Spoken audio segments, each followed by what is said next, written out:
నమస్తే, నేను Prashanti. Welcome to Suman TV USA.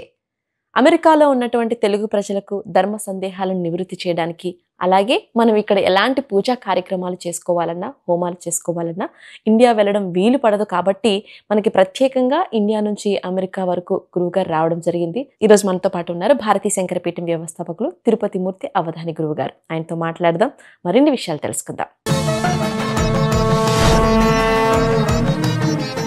మనం ఏ పూజా విధానం చేసినప్పటికీ కూడా మన ఇంటి ఆచారాలని చెప్పి మన తల్లిదండ్రులు, మన తాత ముత్తాతలు ఎక్కువ పాటిస్తూ ఉంటాం కదా. అలా చాలా మందికి వరలక్ష్మి వ్రతం అనేది ఆచారం ఉండదు అంటారు. ఏదో పూజ చేసుకుంటారు అంతే. కొంతమంది అది కూడా చేసుకోకపోవచ్చు. సో మరి వాళ్ళ పరిస్థితి ఏంటండి?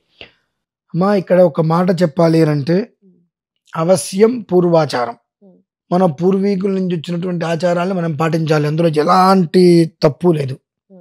కానీ ఇక్కడ ఏం చేస్తున్నారు అంటే వీళ్ళకి అవసరమైతే మాత్రమే మా పూర్వీకులు ఇలా చేశారంటున్నారు. మాకు ఇది వద్దు అనుకుంటే మా పూర్వీకులు మాకు ఆచారం లేదండి, ఇది మేము చేయమండి అంటూ ఉంటారు. అంటే ప్రతి చోట కూడా మనం చేసేటువంటి దాంట్లో మనకేంటి అనేటువంటి మాత్రమే ఎక్కువగా ఆలోచిస్తున్నారమ్మా. ఇప్పుడు పూర్వీకుల నుంచి వచ్చిందే చేస్తారు అని వరలక్ష్మి వ్రతం ఆచారం లేదని చాలా మంది నేను విన్నా. మీ పూర్వీకులు ఎక్కడ ఉండేవారు? పల్లెటూరులో ఉండేవారు, పొలం పనులు చేసుకుంటూ. నువ్వు ఇవాళ పట్టణంలోకి, సిటీలోకి వచ్చి ఒక విల్లా తీసుకోవటమో లేదంటే ఒక అపార్ట్మెంట్లో ఇల్లు తీసుకోవటం చేసుకుంటూ ఎవడో ఒకటి చేతి కింద పనిచేయటం ఆచారమా? అది నీకు నచ్చింది కాబట్టి నువ్వు చేస్తున్నావు.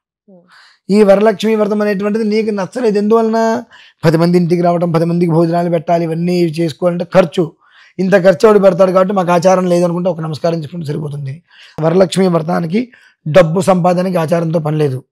కొంతమంది పూర్వీకులు డబ్బు కోసం ఏం తాపత్రయపడతాం, మనం ఉన్న దాంట్లో అడ్జస్ట్ చేసుకుందాం అంటారు.